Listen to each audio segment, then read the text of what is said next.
Comment ça se passe? Donc en fait une journée type chez O'Clock, c'est là je vais me prendre quelques jours de repos après la formation parce que c'était intense, mais le but c'est pas d'arrêter de coder, c'est de bouffer du code, de faire des trucs qui me plaisent parce que justement je vais pouvoir choisir des projets parce que c'est moi qui vais les choisir. Bonjour et bienvenue dans ce nouvel épisode et aujourd'hui j'ai eu la chance d'interviewer François. À 42 ans et une carrière bien remplie de chef de projet et de graphiste autodidacte, François a décidé de prendre une année sabbatique pour se reconvertir professionnellement en web développeur. Il nous retrace son parcours, pourquoi faire évoluer sa carrière et prendre le risque à son âge de devenir développeur web junior. En plus, il nous partage aussi son retour d'expérience et son avis sur sa formation O'Clock. Mais je ne vous en dis pas plus. Surtout, n'hésitez pas à vous abonner si ce n'est toujours pas le cas et je vous laisse avec François. Alors François, je te remercie de venir sur le podcast et nous parler de ton expérience d'évolution de carrière et ta formation chez O'Clock. Et bah écoute, merci de l'invitation Gaëtan, c'est un plaisir de partager cette expérience sur ton podcast parce que justement je suis ta chaîne et j'aime beaucoup ce que tu fais donc... Moi je suis super content de t'avoir parce que ça fait un petit moment qu'on s'était pas parlé parce qu'on était anciens collègues. Donc quand j'ai commencé, tu étais là. Exactement, t'étais apprenti chez nous et c'était une super rencontre et donc quand tu m'as proposé de venir justement je viens juste de finir chez O'Clock donc c'était le moment idéal pour se retrouver et puis pour discuter pour échanger ensemble. Comme ça c'est bien chaud et donc mais avant toute chose, ce que je vais te demander c'est de te présenter parce que tous mes auditeurs ne te connaissent pas. C'est normal. Alors moi je m'appelle François, en fait j'ai 42 ans et j'ai pris un congé sabbatique de 11 mois, parce que c'est le maximum qu'on peut prendre pour un congé sabbatique, et avant en fait je travaillais dans une entreprise qui s'appelle Dassault Systèmes, et qui est éditeur de logiciels 3D, et donc voilà, j'ai pris 11 mois de congé sabbatique pour chez Dassault. En fait moi je faisais de la gestion de projet. J'ai fait plusieurs choses chez eux et puis voilà, je me suis dit j'avais envie de me reconvertir vers du technique parce qu'à la base moi j'ai un parcours, j'ai un bac scientifique, enfin j'ai toujours fait du technique et puis ça me manquait de me lancer de nouveaux défis et puis en fait j'ai fait aussi je me suis formé sur du design en autodidacte et puis à un moment je me suis dit ça serait sympa que ce que je maquette, les petites apps, tout ça prenne vie et en fait je me suis dit c'est venu naturellement en fait de me dire tiens je vais coder pour que ça soit interactif tout et voilà, je me suis lancé ce défi et c'est comme ça que l'aventure O'Clock s'est mise en place quoi. OK. Donc au départ, tu as une formation de gestion de projet? Alors en fait moi à la base j'ai une formation, j'ai fait un DUT mesure physique donc c'était de la physique chimie. Et après j'ai fait une formation plus dans le commerce international parce qu'à la base je voulais avoir double compétence, enfin compétences techniques et compétences commerciales en fait. Et j'ai fini après par un diplôme en école d'ingé sur tout ce qui était système d'information, tu vois. Donc c'est d'ailleurs comme ça que je suis rentré chez Dassault Systèmes. À la fin j'ai trouvé un stage chez Dassault. Et après j'ai mis un pied dans la boîte et après j'ai eu plusieurs autres expériences professionnelles après mon stage parce que j'ai pas pu être embauché tout de suite et j'ai travaillé chez Cisco, chez Dell et après je suis revenu justement chez Dassault Systèmes et après j'y suis resté 14 ans mais pas sur toujours la même chose. En fait, à la base, moi, j'ai été recruté. En fait, je devais m'occuper justement d'une partie du site web corporate. À l'époque, il y avait une partie justement support qui n'existait pas. Et moi, je me suis occupé de créer la section support avec il y avait une knowledge base derrière. Et donc, je m'occupais de gérer tout le contenu technique. Et en fait justement j'ai eu l'occasion de rencontrer des gens il y avait un département web à l'époque et donc je voyais tous les mecs, les designers qui designaient les pages et après les développeurs. Donc en fait j'ai toujours bossé dans cet environnement là de designers et de codeurs et puis bah moi le design ça m'avait attiré, donc j'avais fait des petites formations, j'avais passé des formations au Gobelin, j'avais fait de l'Illustrator, voilà, du Photoshop, et puis après il y a eu des outils qui sont arrivés comme Figma ou Adobe XD, donc je me suis amusé là-dedans, et puis après je me suis dit bah maintenant je sais faire un petit peu, enfin je suis pas designer mais j'ai des notions, et c'est parti, on apprend à coder et on anime tout ça quoi. Ouais, c'est un peu la boucle est bouclée. Exactement.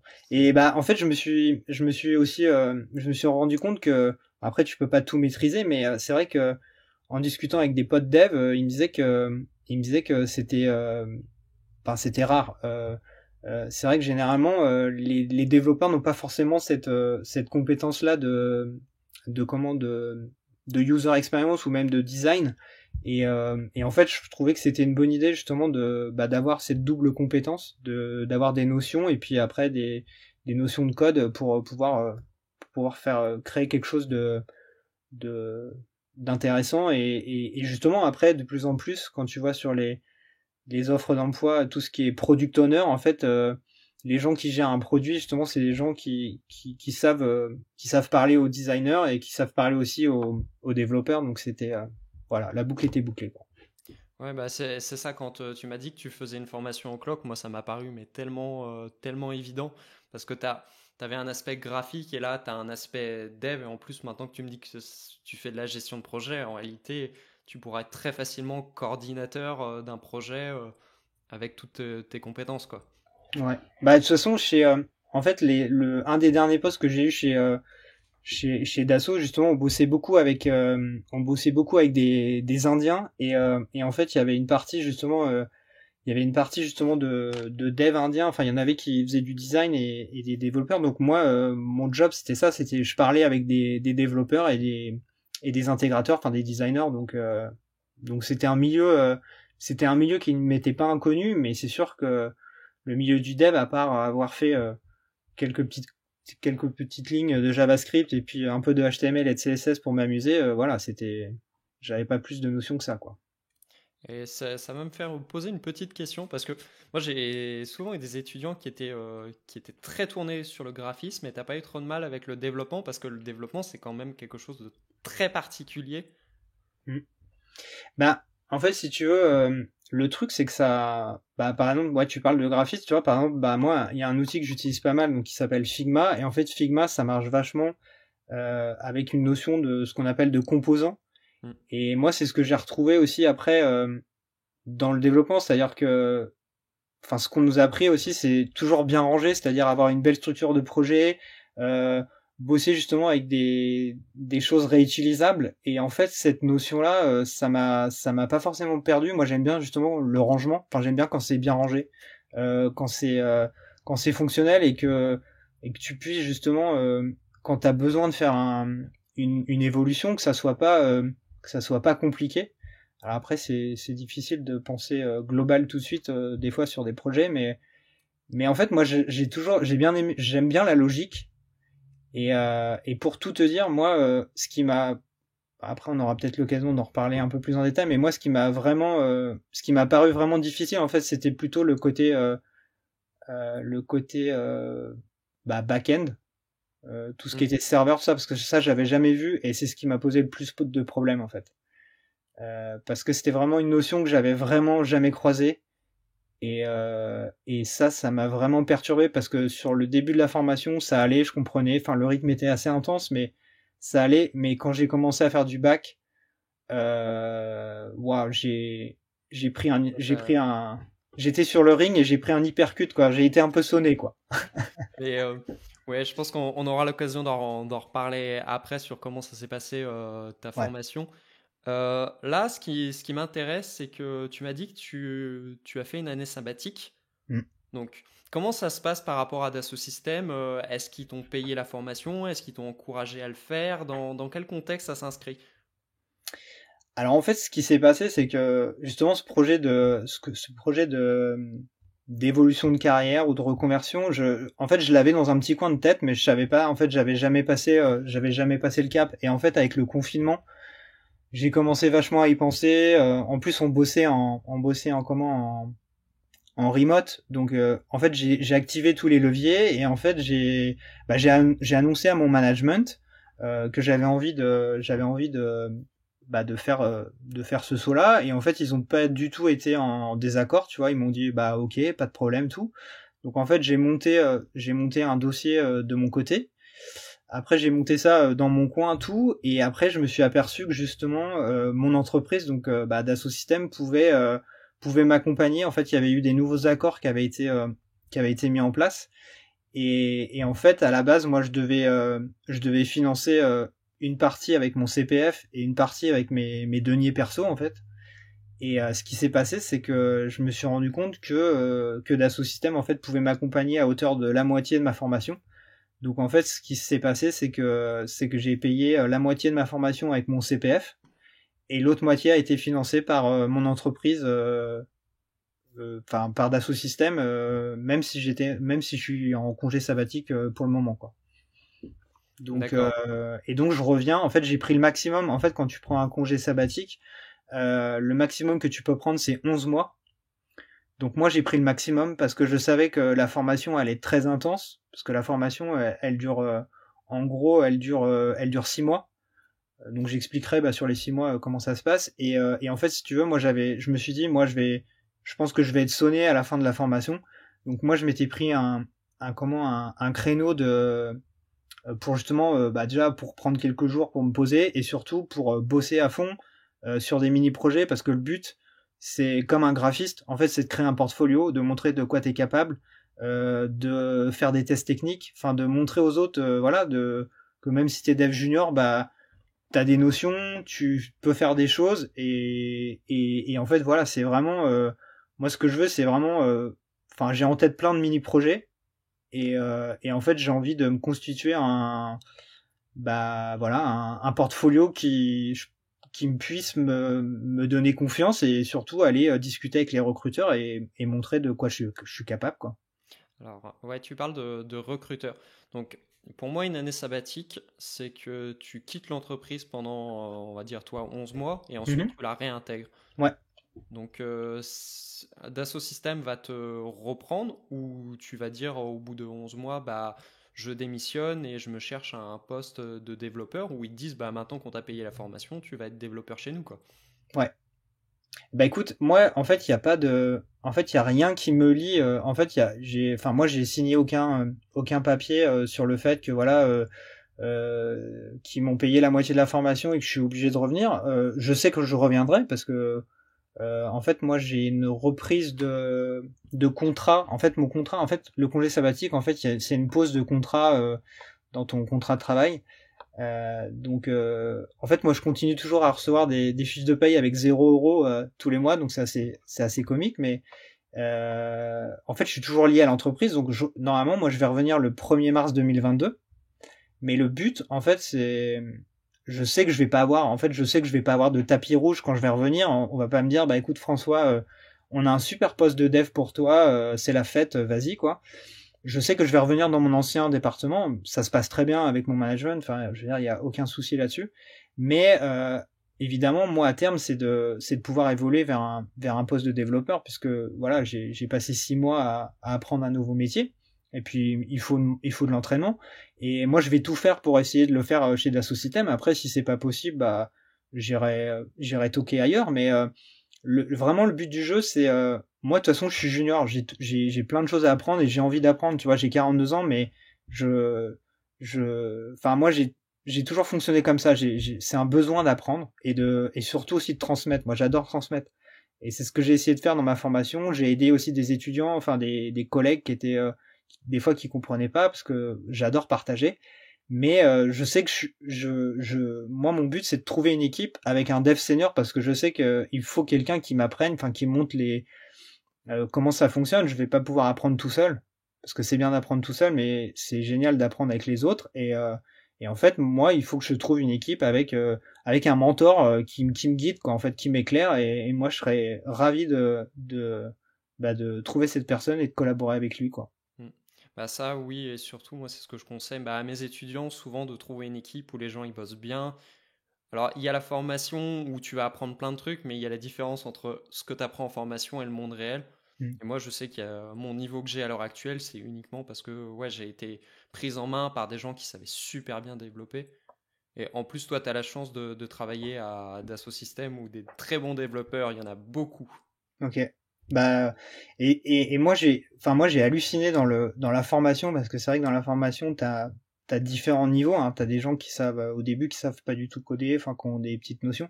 Mais moi j'ai halluciné parce qu'il y avait justement il y avait plusieurs personnes dont enfin moi un qui m'a vraiment impressionné, c'est un petit jeune qui avait 19 ans qui s'appelle Théo. D'ailleurs je lui fais un petit coucou s'il regarde la vidéo un jour. Et lui Théo justement il était incroyable parce que il maîtrisait déjà beaucoup de choses, mais je me suis rendu compte que ce qu'il motivait, enfin, il avait une envie d'apprendre et puis surtout une motivation sans faille. Et en fait, c'est ça. Et il y avait un autre collègue aussi qui s'appelait Yann. D'ailleurs, coucou aussi à Yann. Et Yann, pareil, j'ai échangé une fois avec lui. Il me disait qu'il avait vachement appris en allant sur les salons Discord, en passant du temps, parce que en fait, il n'y a pas de secret, quoi. Il faut taper de la ligne de code. Alors oui, c'est des fois, t'as l'impression de vivre dans une cave, t'es tout le temps devant ton écran, mais l'échange, le partage, aller voir ce qui se passe, échanger avec les autres, ça apporte tellement. Il y a même des petits jeunes de 14 ans qui connaissent, qui ont un savoir, mais de malade. Et en fait, faut pas hésiter quand on voit de la lumière, à aller échanger parce que tout le monde a quelque chose à t'apporter. Et ça, je trouve ça génial.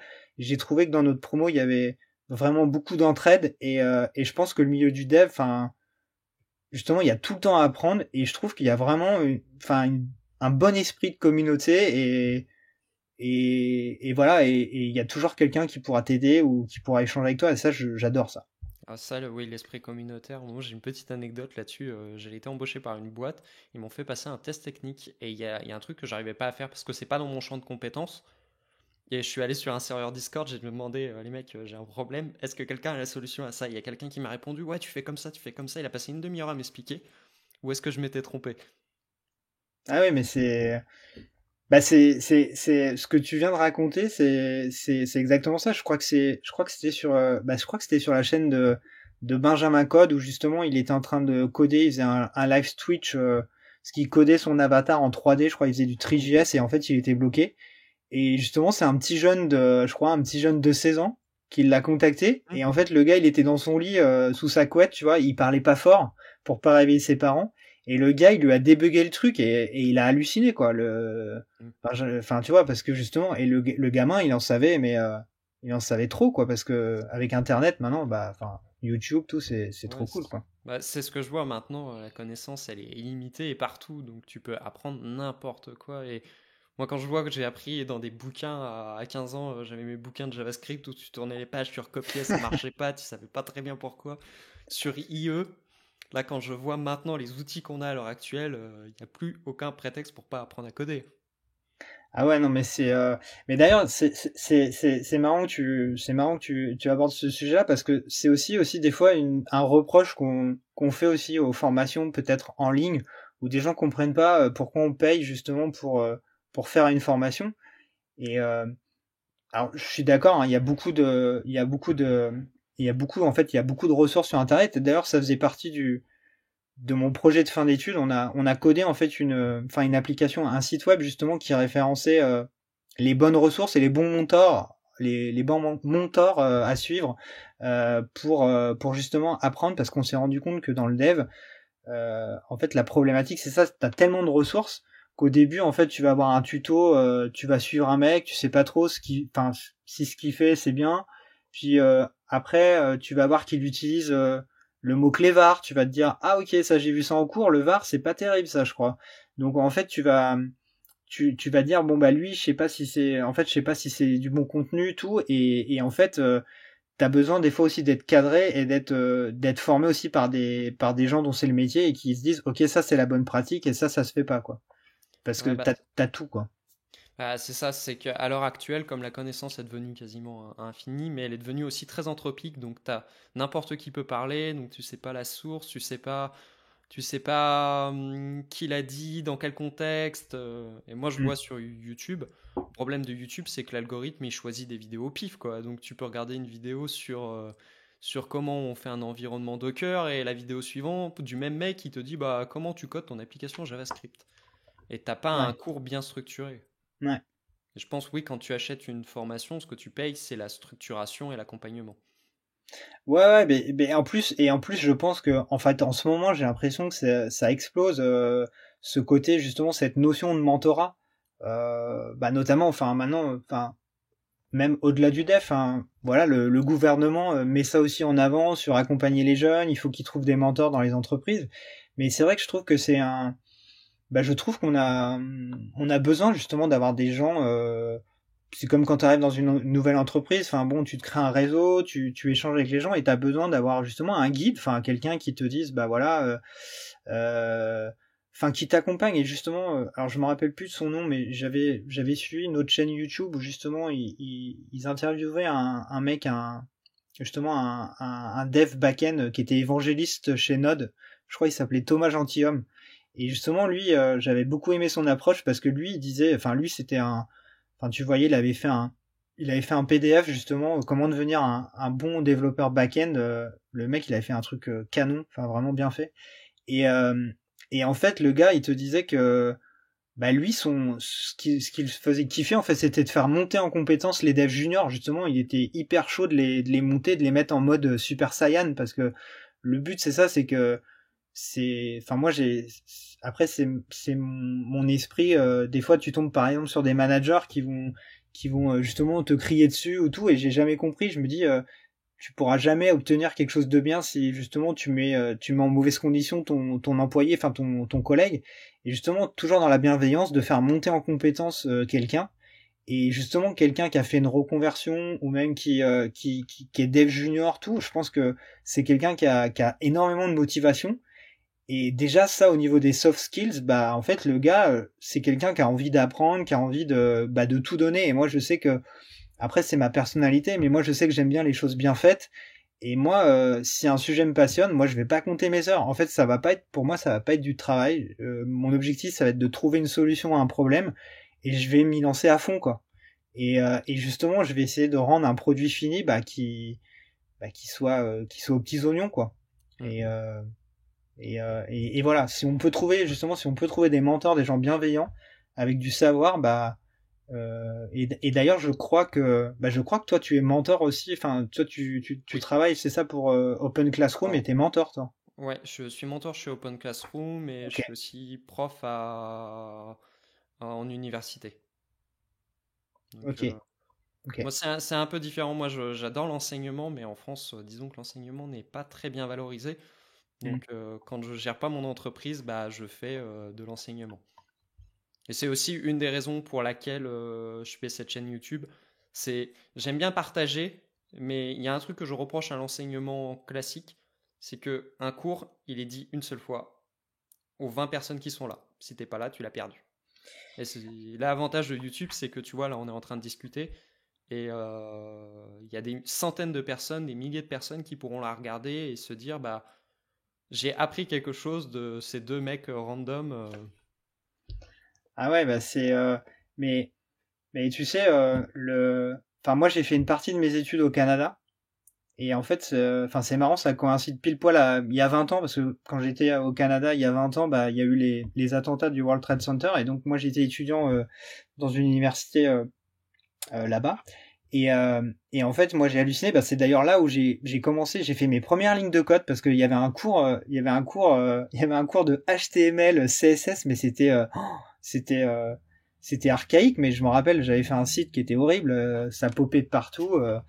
Mais ce qui était génial, je m'en rappelle, enfin, on avait des conditions, bon, on avait des conditions super d'enseignement. Enfin, là-bas, les universités coûtent extrêmement cher, mais moi, je faisais un échange avec ma fac en France. Et une fois, j'avais été absent d'un cours.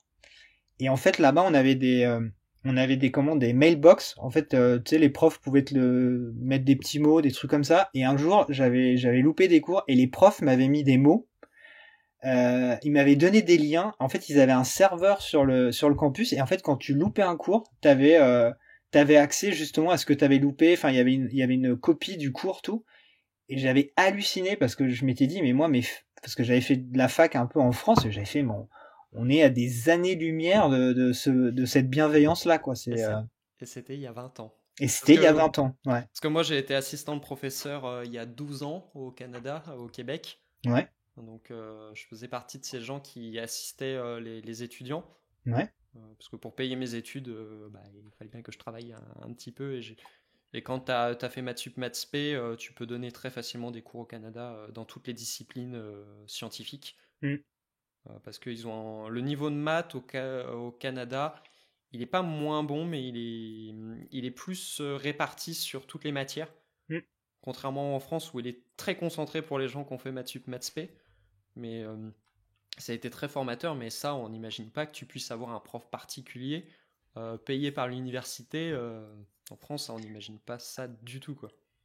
Ah ouais, non, mais c'est enfin moi tu vois, j'ai pas fait maths sup spé, enfin j'ai fait d'autres études, mais le truc c'est que moi je me rappelle justement, j'avais suivi parce qu'en fait ce qui était assez cool, c'est que tu pouvais prendre un cours à la carte. Et en fait moi j'avais pris un cours de maths, je sais plus sur quoi c'était, et en fait j'avais obtenu une bonne moyenne, donc en fait au second semestre j'étais justement assistant du prof, mais pour corriger, c'était pour corriger les tests. Mm. Et en fait justement je faisais un peu de soutien aux élèves, et moi j'avais halluciné parce que moi tu vois je me disais j'ai pas forcément un gros niveau en maths. C'est vrai que le cours, je trouvais que le niveau était pas forcément extraordinaire par rapport à la France. Et j'avais halluciné qui donne confiance, enfin qui donne, enfin pas les clés, mais genre qui disent bah ok t'as eu tant de moyenne, donc je sais plus, t'avais 95% au test, ils disaient bah ok bah tu peux corriger maintenant des copies tout, et en fait je dis putain ils font vachement confiance aux élèves quoi, enfin c'est C'est un peu ce que j'aime bien dans l'informatique, c'est que tu as aussi cette logique-là où les gens, moi je pense qu'il ne faut pas hésiter quand tu es même junior, tu as un peu de savoir, vas-y partage-le. C'est pas Mm. grave si tu dis tout ce que tu vas dire, c'est pas des bêtises déjà pour dire un truc qui est 100% vrai, c'est pas possible parce que déjà il y aura toujours quelqu'un qui sera en contradiction avec toi. Donc, mais c'est ça que moi j'aime bien dans l'informatique. Et je pense qu'on va passer un peu à Ouais, toute ta formation. yes. Donc, moi, au clock, c'est une formation que je connais de loin. Alors, moi, j'aime bien le format. Donc, je vais te laisser expliquer un peu ce que c'est et Ouais. me donner un peu ton avis. Bah au clock, moi j'ai bah déjà moi comment j'ai découvert, je pense que j'ai dû découvrir par sur internet par leur communication. Ce qui m'a déjà attiré chez eux, c'est leur communication. Ils avaient un ton complètement décalé pour parler du dev sur les réseaux sociaux et sur toutes les plateformes. Ils avaient un blog aussi. Enfin ils faisaient pas mal de d'articles assez intéressants. Un peu comme à la mode de en fait, c'était des articles assez techniques, mais ils prenaient un petit sujet et puis je trouvais que c'était très bien tourné. Donc ça m'avait attiré. Et puis, comme tout futur client, enfin moi j'ai fait aussi un benchmark de voir un petit peu ce qu'il y avait sur le marché. Après, moi j'ai été un peu influencé. J'ai rencontré beaucoup de gens du marché. Enfin moi j'avais été faire des ateliers au wagon.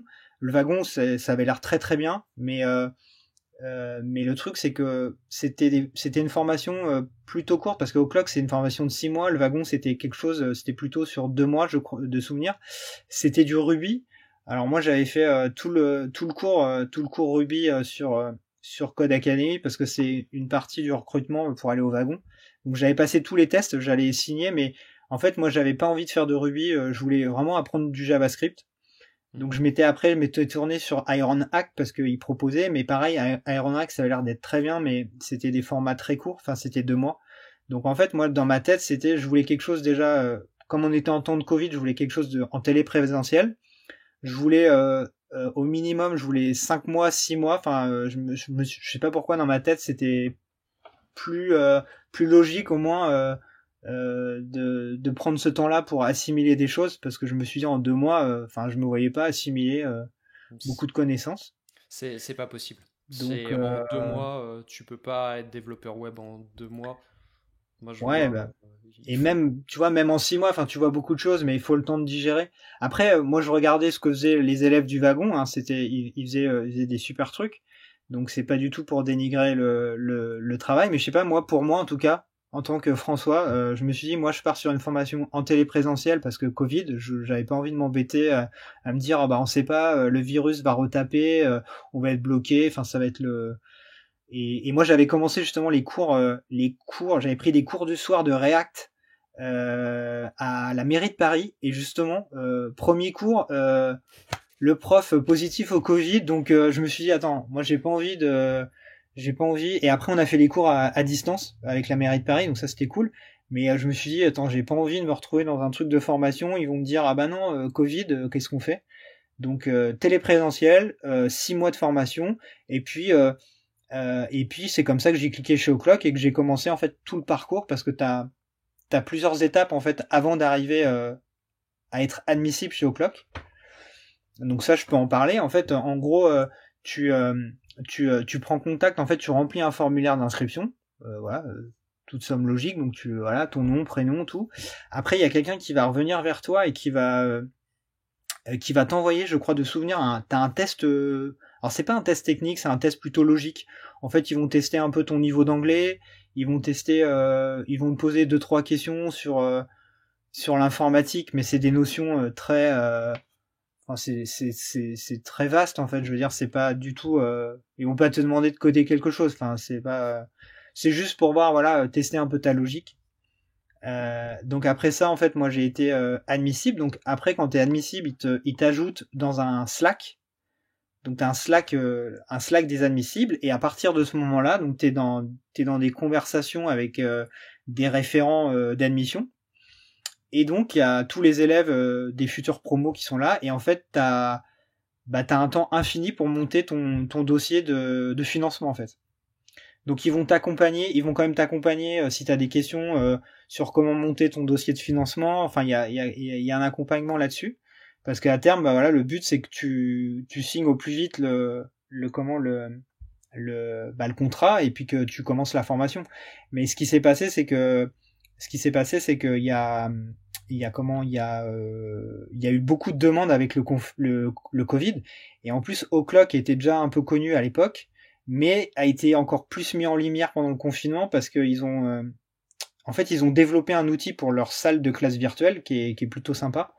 D'ailleurs là ils vont sortir une nouvelle version, moi j'avais encore l'ancienne version, et en fait cet outil-là ils vont le commercialiser, et surtout ils avaient prêté leur solution au gouvernement quand les classes étaient vraiment qui étaient pas préparées à faire de la classe virtuelle.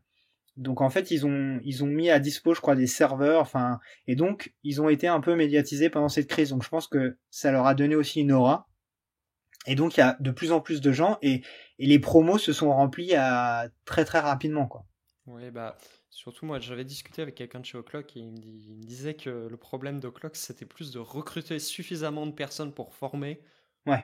Ouais. Parce que c'était assez compliqué parce qu'il te faut certains types de profils bien précis. Mm.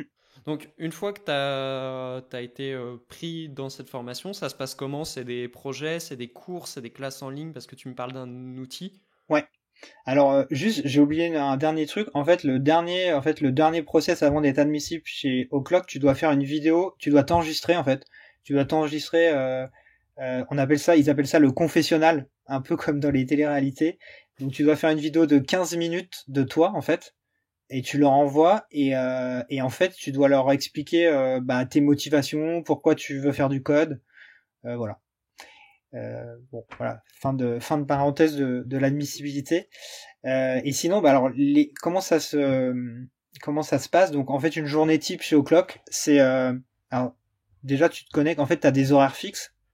Même si c'est du téléprésentiel, t'es obligé d'être connecté pendant les cours en fait. Donc en gros, tu te connectes les cours commencent à 9h. Donc les cours commencent à 9h. On se connecte à ce qu'on appelle un cockpit. Cockpit, en fait, c'est le logiciel qu'ils ont développé pour suivre les cours. Donc en fait, mais tu peux trouver des démos enfin, je pourrais mettre des liens. T'as des démos de l'outil, mais l'outil va évoluer. Enfin, il y a une nouvelle version qui va sortir là dans les prochaines promos. En fait, en gros, tu as un cockpit, donc tu vois la caméra, la webcam du prof.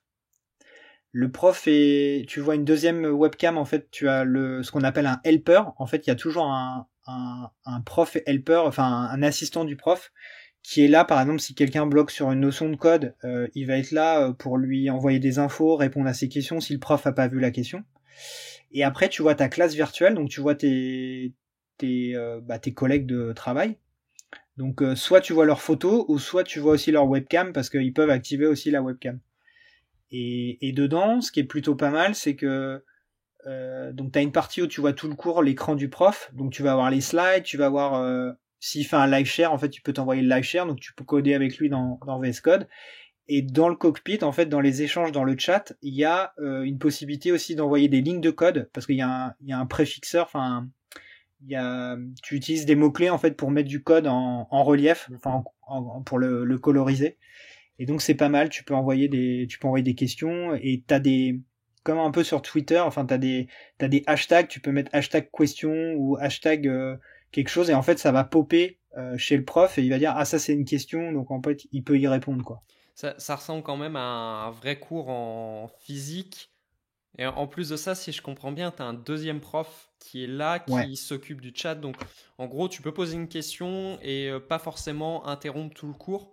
Si tu demandes une précision. Donc, ce qui est pas mal, c'est que tu peux écouter le cours. Tu peux en plus poser des questions qui dérangent personne. Ouais. Donc, ça prend vraiment un peu le meilleur des deux mondes parce que tu as un vrai prof et en plus de ça, tu as quelqu'un qui peut t'aider en même temps. Et est-ce que c'est enregistré ou pas? Tu peux revoir le cours ou...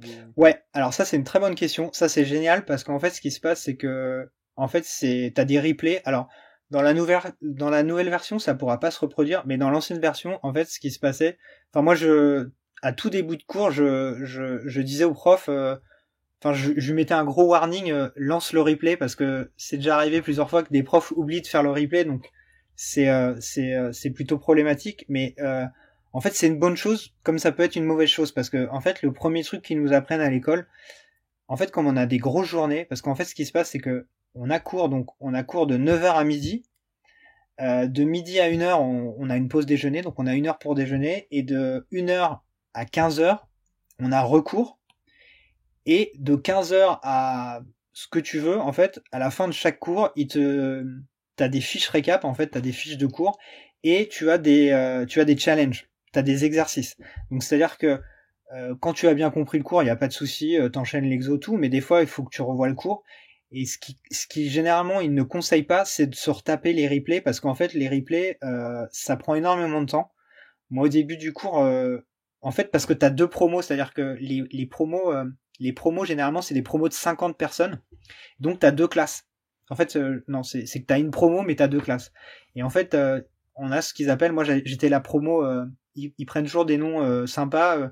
Moi, j'étais la promo avec la lettre T, donc moi, c'était le Tardis promo Tardis. Et en fait, t'as... Comment? De Doctor Who. C'est ça, exactement. Donc, nous, on était promo Tardis, et on avait un groupe, ce qu'ils appellent les Reds, et un groupe, ce qu'ils appellent les Blues. Et en fait, on était deux classes de 25. Donc, en fait, sur une même notion, les classes, en fait, étaient séparées avec deux profs. Donc, en fait, ce que tu peux avoir accès au replay de ton cours, mais aussi au replay de l'autre prof, de l'autre promo. Et au début, moi, je visionnais les replays. Alors, c'était génial parce que j'apprenais d'autres notions que le prof avait pas montré. Enfin, il y a toujours, enfin, les profs discutent beaucoup, et s'il y a une notion qui a pas été vue, il y aura toujours un récap à un moment en disant ah ça on l'a pas vu avec l'autre groupe, donc ça c'est plutôt bien fait. Mais c'est vrai que c'est pas conseillé de regarder tous les replays, parce qu'à la fin de la journée t'as la tête qui va exploser quoi.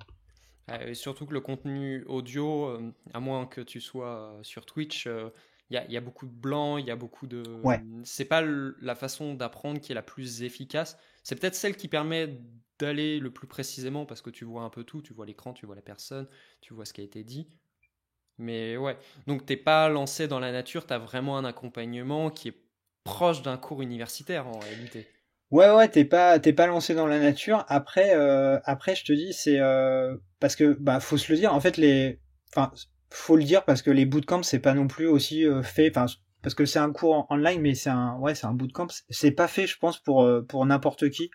Parce que c'est vrai que par exemple dans notre promo il y a des gens qui ont abandonné, hein, parce que c'est en fait la situation de chacun elle est différente. Il y a des gens, tu vois, moi je suis en couple avec quelqu'un qui a un enfant, mais il y a des gens qui qui ont trois enfants, qui ont une vie qui ont une vie à côté, et donc c'est vrai que la formation en fait c'est, enfin, ils disent ça en rigolant au début, ils disent ouais, dites à votre compagne que ça va être difficile là, durant les 6 mois, tout.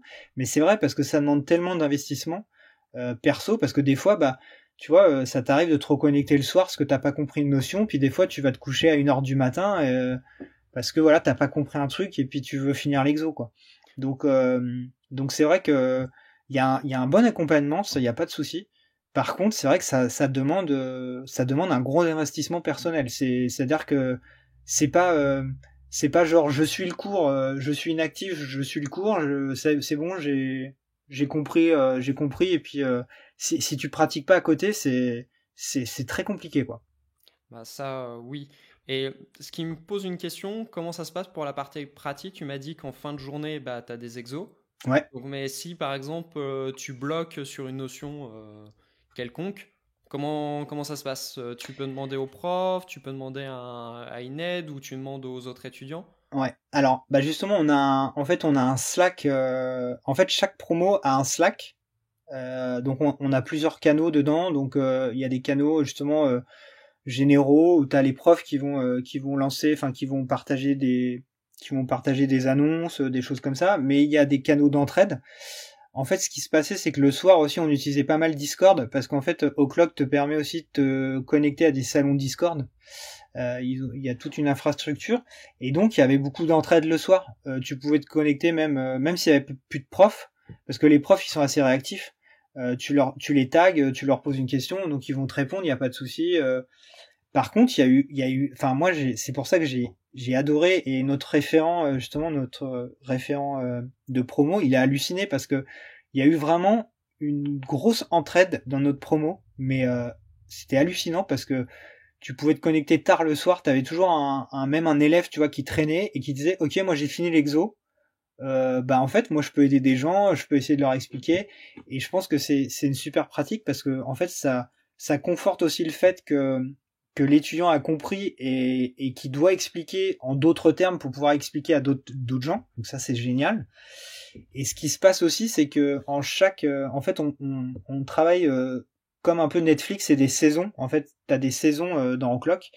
Et en fait, à chaque fin de saison, alors généralement c'est les meilleurs élèves, mais tu peux te proposer en tant que comment helper aussi, helper mais élève, parce que tu peux des fois des week-ends si t'as le temps donner de ton temps et expliquer des notions sur des gros projets, sur des trucs qui sont pas passés, quoi. Et ça, c'est génial. Enfin, franchement, il y a eu, au niveau de cette entrée-là, c'était top. Et il y a aussi notre helper aussi bah, d'ailleurs, Charles, je lui fais un petit coucou. Franchement, Charles, il a été au top.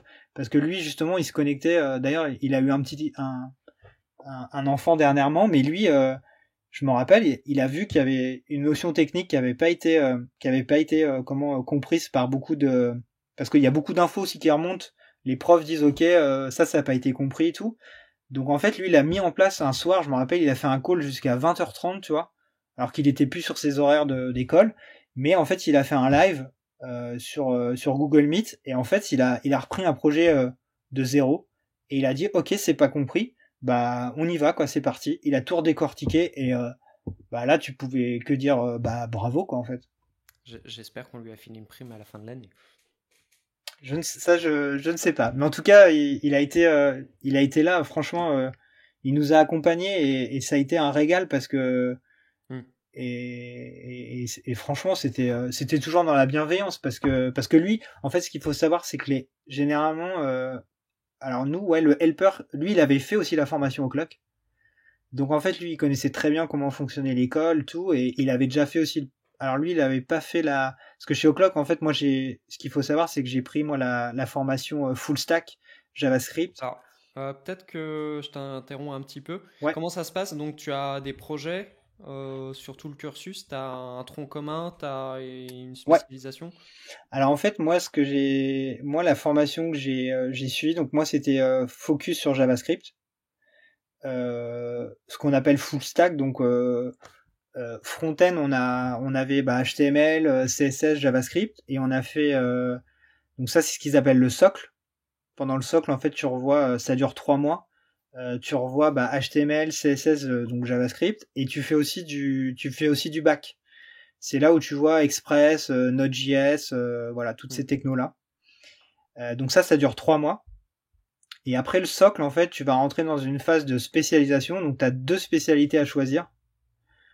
Donc nous, enfin dans ma promo, on avait deux CP à choisir, donc c'était soit React, la librairie React, ou soit on avait possibilité de faire API data en fait. D'accord. Donc moi j'ai pris React. Et donc ça c'était donc le 4e mois. Le 5e mois, tu rentres dans un énorme projet. En fait, tu montes une équipe nous on était 4, non on était 5. T'es 5 maximum par projet et en fait tu dois concevoir un projet de zéro. C'est-à-dire que c'est ce qu'on appelle donc le projet d'apothéose et tu vas faire un cahier des charges avec des wireframes, des maquettes et tu codes tout en fait. Tu montes ton équipe et puis alors nous on était 4 fronts et un back et en fait donc t'as une semaine pour écrire le cahier des charges et puis après tu rentres en phase de sprint et puis t'as un Trello et puis c'est parti et en fait toutes les semaines tu fais des comptes rendus à ton prof au helper et à la fin tu passes sur YouTube en live et tu présentes ton projet en live quoi. Ouais, c'est ce que j'ai vu pour préparer cette vidéo. Alors, je sais pas trop la vidéo dans laquelle tu passais, mais je pense Ouais. que tu me l'enverras et je la mettrai dans Ouais. la description parce que moi j'ai eu envie de voir. Ouais, bah moi je pourrais, enfin nous notre application elle est live en fait on l'a hébergée sur un serveur donc elle est accessible par tout le monde. Je pourrais donner le lien, il y a pas de Ah souci. bah, parfait, on va le mettre dans la Il y a description. pas il y a pas de il y a pas de problème. Et nous justement on a eu un problème technique pendant le live parce que en fait c'était pas moi qui devais présenter en fait c'était un autre élève parce que en fait ce qu'il faut savoir c'est qu'avec O'Clock en fait quand tu finis la formation t'as pas de diplôme. Tu peux passer en fait t'as la possibilité par contre de passer un titre professionnel qui est reconnu je crois à Bac+2. Donc pour ça en fait tu peux utiliser justement le projet d'apothéose que tu as fait parce qu'en fait il faut que ça soit à la fois du front et à la fois du back et tu peux passer devant un jury et passer et donc justement il y avait un élève qui voulait passer ce diplôme là et je lui ai dit bah ça serait intéressant que tu puisses présenter le projet en live, ça pourrait, et son ordi a planté en plein live donc en fait moi j'étais le backup et donc j'ai dû reprendre la présentation in extremis et voilà donc c'est moi qui ai fini la presse, enfin qui est repris et puis qui est fini quoi. Donc, mais bon, c'est les aléas de la technique quoi. Oui, et du direct. C'est ça. Et je pense que dans ton métier à Dassault Systèmes, tu as dû déjà avoir cette situation. Oui, bah, tu fais avec, hein, tu meubles, voilà. Ouais, moi, je me rappelle des présentations clients où il y avait carrément, c'était à l'époque où il y avait encore les grosses tours et il y avait deux tours au cas où, et tu pouvais instantanément dépluguer, repluguer s'il y avait un problème, quoi. Ah ouais, bah ouais. Et donc, c'est un peu comment ça s'est passé. Donc, maintenant, est-ce que tu as quelque chose à ajouter sur la formation ou pas? Bah écoute, non. Après, juste, je te dis, t'as la possibilité, à la fin de la formation, t'as deux possibilités de passer des certifs. T'as cette certif-là, le titre professionnel, et aussi, il te donne accès aussi je pourrais mettre le lien aussi. En fait, il y a un organisme qui s'appelle Opcast, qui est là pour certifier des bonnes pratiques du web et en fait on te donne un ticket pour passer leur certification. D'accord. Donc en fait ça te permet justement ça te donne des points, c'est un peu comme le TOEIC en anglais, ça va te donner un point et ça va te donner une échelle de si t'es débutant dans le web, expert, tout ça. Donc en fait bon c'est un truc, c'est un diplôme que tu peux mettre en plus sur ton CV, mais voilà Oui. c'est toujours bien à prendre. Et sinon, un truc vachement bien, ça c'est nouveau chez O'Clock. En fait, t'as des ateliers aussi, parce qu'en fait là, le projet, ce que j'ai parlé, le projet d'apothéose, c'était au bout du 5e mois. Et t'as un dernier mois aussi où ils t'accompagnent pour trouver un job en fait, pour l'employabilité. Et notamment, un atelier en fait recrutement, donc il t'accompagne pour refaire ton CV, ton LinkedIn, pour te vendre au mieux, et surtout il te donne accès à une plateforme, moi je connaissais pas, je crois que ça s'appelle Job Classes, faudrait que je retrouve le lien, mais en fait cette plateforme c'est génial, ça te donne accès en fait à un catalogue de gens de tout métier, hein. Ça peut être des développeurs, ça peut être des commerciaux, et en fait ils font partie de grosses boîtes ou de petites startups, et en fait tu peux prendre contact avec eux, planifier un entretien et discuter avec eux de leur travail. Donc en fait, moi j'ai rencontré des devs là-dessus, donc c'est très facile, tu prends un rendez-vous et en fait c'est totalement gratuit, enfin ils prennent du temps pour toi, donc tu mets un call de une demi-heure et donc la personne va te parler de son métier et j'ai trouvé ça vraiment excellent parce que bah c'est un petit service en plus mais c'est super enfin c'est super bien comme service, j'ai trouvé ça génial de pouvoir interagir avec des gens à distance comme ça, c'est top quoi. En tout cas, tu m'as convaincu sur la formation au clock. Et la dernière question que je vais te poser, Ouais. c'est l'après. Toi, tu me disais, tu sais ce qui va se passer ou pas encore? Alors l'après, bah là l'après si tu veux, comme je te disais tout à l'heure, moi j'ai pris un congé sabbatique de 11 mois. Donc là il me reste en fait normalement moi enfin mon contrat de travail il est en pause, donc normalement je devrais revenir dans ma boîte le 1er mars 2022. Mais ce qui va se passer après là dans les prochains mois, c'est que moi je vais travailler sur des en fait j'ai plein d'idées, en fait je vais travailler sur des mini projets et en fait le but c'est vraiment de sortir, de bosser sur plein de mini projets, de sortir un portfolio et de me confronter même à des entretiens techniques, tout déjà pour tester un peu le marché, pour voir aussi mon niveau, pour me réconforter là-dessus. Et puis moi j'ai des potes aussi qui bossent en start-up, qui m'ont proposé aussi des petits projets, tout. Donc en fait c'est vraiment là je te dis là je vais me prendre quelques jours de repos après la formation parce que c'était intense, mais le but c'est pas d'arrêter de coder, c'est de bouffer du code, de faire des trucs qui me plaisent parce que justement je vais pouvoir choisir des projets parce que c'est moi qui vais les choisir. Et le but c'est vraiment comme un graphiste, de créer un portfolio et puis de montrer de quoi t'es capable. Et puis de rencontrer des gens, enfin moi j'ai plein de potes dev, j'adore échanger avec eux et puis pourquoi pas prendre des petites missions, des trucs simples, tu vois, mais vraiment me confronter à des vraies problématiques et à des vrais projets quoi. Ah, ça, je suis tout à fait d'accord avec toi. Je pense qu'il faut pas s'arrêter. Et en plus, si tu as accès à des développeurs, aller leur poser des questions, Mm. prendre plein d'informations. Donc on arrive aux questions de la fin. Ouais. Alors, est-ce qu'il y a une question que tu aurais aimé que je te pose? Oh, bonne question.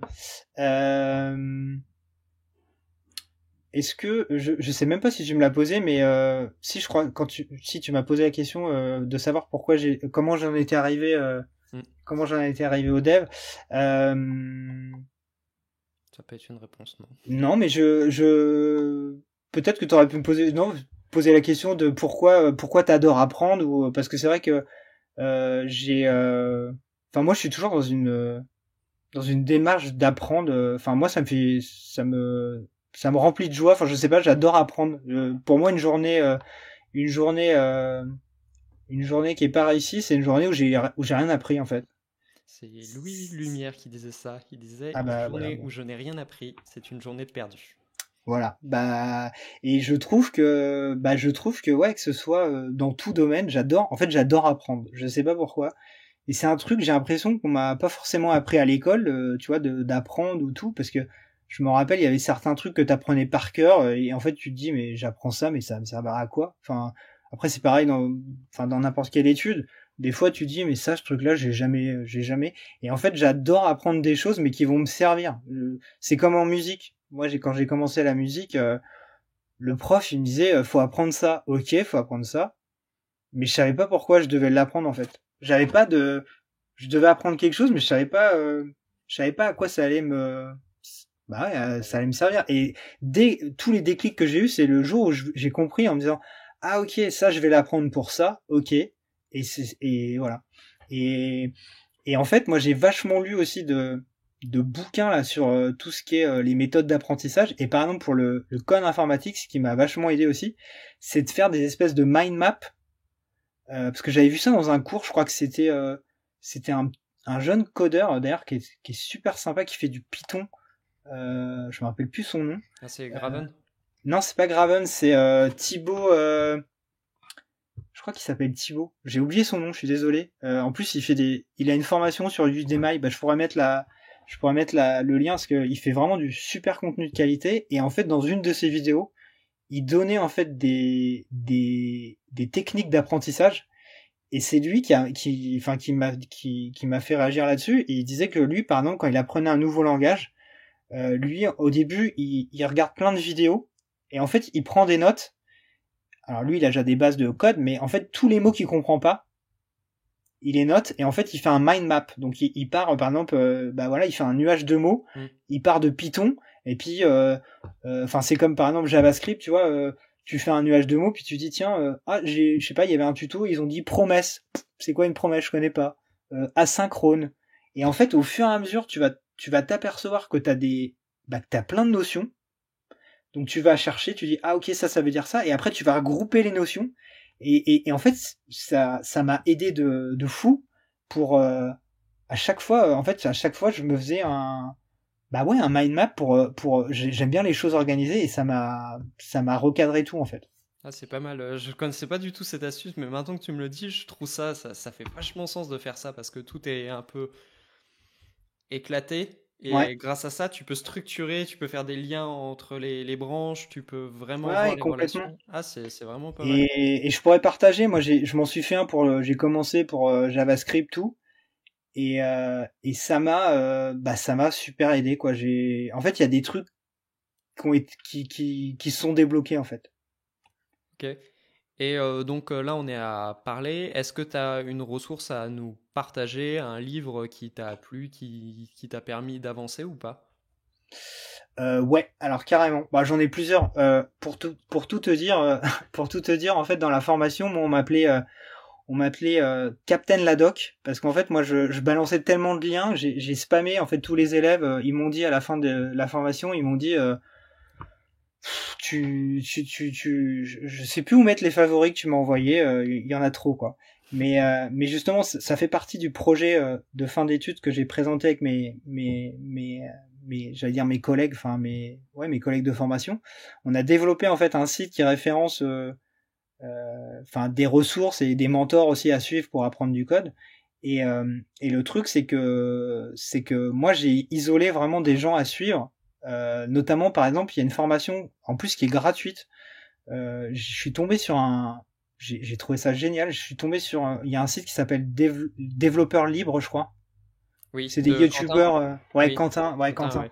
Et en fait, moi j'ai découvert parce que en fait il y avait un des collaborateurs de Quentin qui, je crois qu'il s'appelle, je crois que c'est Romain, je sais plus son nom. Bon bref, il fait une formation sur React qui est d'ailleurs très bien faite.